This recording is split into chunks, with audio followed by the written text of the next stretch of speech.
नमस्कार दोस्तों, मेरे YouTube चैनल पे आप सभी का बहुत बहुत स्वागत है। तो हल छठ व्रत, जिसे हल छठ और हल षष्ठी बहुत अलग अलग नामों से जाना जाता है। तो आपको वो व्रत कब रखना है और पूजा के लिए आवश्यक सारे नियम क्या है, क्या क्या चीज़ें आपको ध्यान में रखना है, व्रत कैसे करना है, कब करना है, क्यों करना है, ये सारी जानकारी मैं इस वीडियो में आप सबको देने वाली हूँ। अगर वीडियो थोड़ा भी पसंद आता तो वीडियो को एक लाइक शेयर करिएगा, चैनल को सब्सक्राइब करिएगा, कमेंट बॉक्स में जाकर के हर हर महादेव या श्री शिवाय नमस्तुभ्यम अवश्य लिखिएगा। तो हल छठ, जिसे हर छठ महिलाएं कहती हैं, देखिए गाँव में सभी लोग हर छठ ही कहते हैं। तो हल छठ, हल षष्ठी या लड़ही छठ या फिर बलराम जयंती, उस दिन बलराम जी का जन्म हुआ था इसलिए उसे बलराम जयंती भी कहा जाता है। तो वो व्रत आपको कब रखना है, तो साल 2024 में व्रत भाद्रपद महीने की आज जो है ये षष्ठी तिथि को रखा जाता है। तो षष्ठी तिथि कब पड़ रही है, 2024 में षष्ठी तिथि पड़ रही है रविवार के दिन, 25 अगस्त के दिन। तो 25 अगस्त के दिन आपको कैसे व्रत करना है, क्या पूजन करना है, क्या क्या नियमों का पालन करना है, व्रत कैसे रखना है। तो देखिए, ये व्रत संतान की प्राप्ति या संतान की लंबी आयु, उसके उज्जवल भविष्य और उसके दीर्घायु, मतलब उसको किसी भी प्रकार का आकस्मिक जो भी कष्ट होता है ना, आकस्मिक जो भी मृत्यु का खतरा होता है, वो सबसे बचाने के लिए हर महिला को ये व्रत रखना चाहिए संतान की लंबी आयु के लिए। ठीक है, तो व्रत आपको किसके लिए रखना है, संतान, अगर आपके पास बेटी है तो बेटी के लिए भी रख सकते हैं, बेटे के लिए भी। कई जगह पर बेटे बस के लिए रखा जाता है। तो देखिए, आपके ऊपर है, आपके घर के जो बड़े बूढ़े, एक बार उनसे जरूर पूछ लीजिएगा कि वो व्रत रखवाना चाहते नहीं रखवाना चाहते। वैसे संतान, ऐसा उसमें कहीं पे भी नहीं लिखा है कि पुत्र के लिए कि पुत्री के लिए।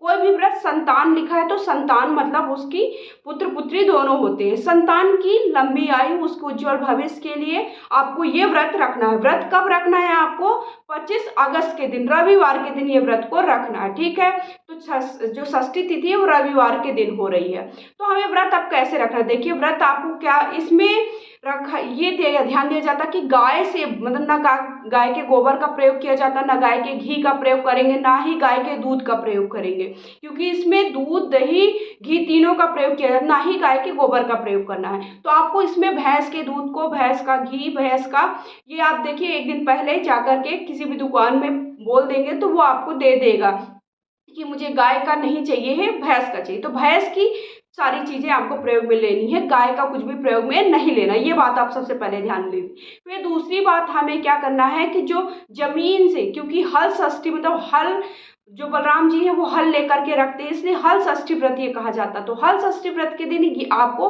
हल से जुती हुई कोई भी चीज का प्रयोग नहीं करना है खाने में।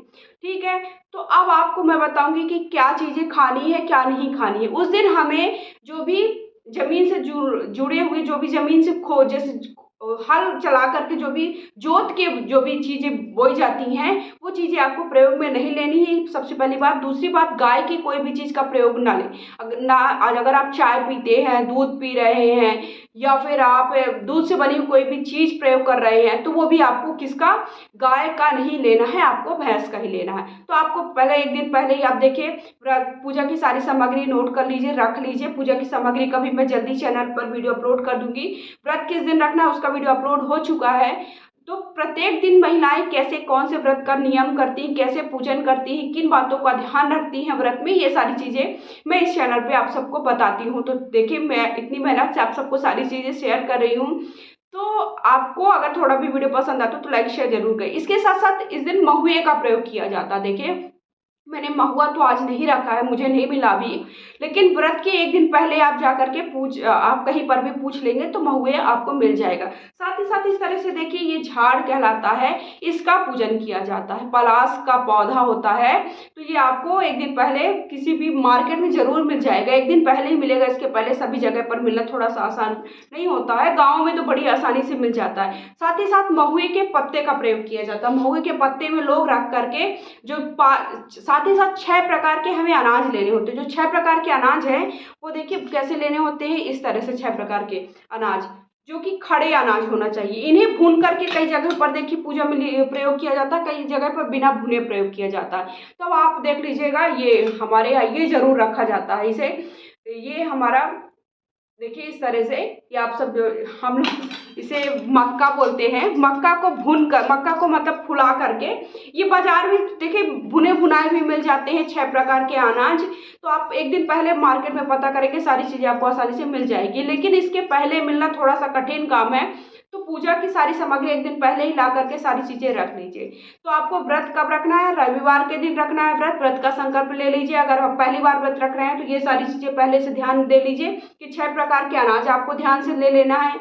गाय का कोई भी चीज़ आपको प्रयोग में नहीं लेना है। इसमें दूध, दही, घी सब प्रयोग में आता है पूजा में, लेकिन ये गाय का आपको कुछ भी प्रयोग में नहीं लाना है। उसके साथ साथ देखिए चावल होता है, जो चावल हमें नॉर्मल वाला चावल जो आप प्रतिदिन चावल खाते हैं, वो चावल आपको पूजा में प्रयोग नहीं लाना है। इसमें हमें पसई का चावल कहलाता है। तो लाल कलर का पसई का चावल होता है, वो मैं आप सबको दिखा देती हूँ। तो पसई का चावल आपको पूजा में प्रयोग में लाना है। फिर बाकी सामग्री तो आपको सबको पता ही होता है कि बाकी सारी सामग्री, तो व्रत का संकल्प ले लीजिए। पूजा की सारी सामग्री एक दिन पहले नोट कर लीजिए और अच्छे से तैयार हो जाइए। देखिए कोई भी व्रत पूजा करते हैं तो मैं एक चीज़ जरूर कहूँगी, अच्छे से तैयार हो जाइए। बाकी दिन आप कुछ भी करते हैं वो आपकी मर्जी है, लेकिन व्रत पूजा के दिन आप अच्छे से तैयार हो जाइए। सारी सामग्री ले ली, साथ ही साथ आपको अपने बच्चे के खिलौने और एक काले कलर का धागा ले लेना है आपको। तो बच्चे के जो भी खिलौने हैं तो एक ही पूजा में रखिए, खिलौने का जरूर पूजन करिए। उसका भी पूजन हमको हलषष्ठी माता से प्रार्थना करनी कि हमारे बच्चे की आयु दीर्घ हो, लंबी हो, उसे किसी प्रकार का कोई भी कष्ट ना हो। और काले कलर का जो धागा है वो उसको बच्चे के आप कमर में भी बांध सकते हैं, हाथ में भी बांध सकते हैं पूजा करने के बाद। उसके साथ साथ एक राखी, जो आप राखी पहन कर रखें न रक्षाबंधन में, वो भी पूजा में उतार करके रखी जाती है। आज के दिन भी उतार सकते हैं, साथ ही साथ आप तीजा के दिन में, जो हरतालिका तीज आने वाली उस दिन भी आप उतार सकते हैं। तो आप सबको सारी बातें पता चल गई होंगी। आप देखिए पूजा में आपको नमक का सेवन नहीं करते हैं। अब आपकी मर्जी, आप एक बार घर के बड़े बूढ़ों से पूछ लीजिए कि वो लोग क्या करते, हो सकता है वो लोग नमक का सेवन करते हो, तो आप नमक का सेवन कर सकते हैं। मैं तो नमक का सेवन किसी भी व्रत पूजा में नहीं करती हूँ, तो आप सबको सजेस्ट नहीं करूँगी कि आप नमक का सेवन करें। तो आपको नमक से बनी हुई चीज़ें नहीं प्रयोग में लानी है।